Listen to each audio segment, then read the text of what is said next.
الكرة العراقية تفقد كل شيء، النتائج، المستوى، الأداء، لكن ما تفقد الروح. الروح متواجدة. احنا اليوم الفريق العراقي بدون روح، بدون هدف. اللاعب العراقي، انت انا مو قاعد يمك اقول لك باع اللاعبين، ما حد يضغط، ما حد يقطع كرة، ماكو ثقة بالنفس. اللاعب يروح يتحدى.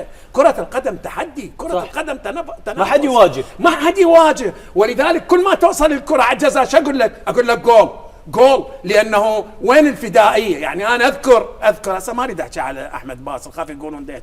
اذكر من عبد كاظم الله يرحمه وانتهان بسعد ناطق، اللاعب العراقي كان يطلع مشقق ومخيط وما يطلع من الملعب. مو هو هذا الصحيح؟ صحيح. عمي مو انتم تعرفون القطريين؟ صحيح. مو صحيح؟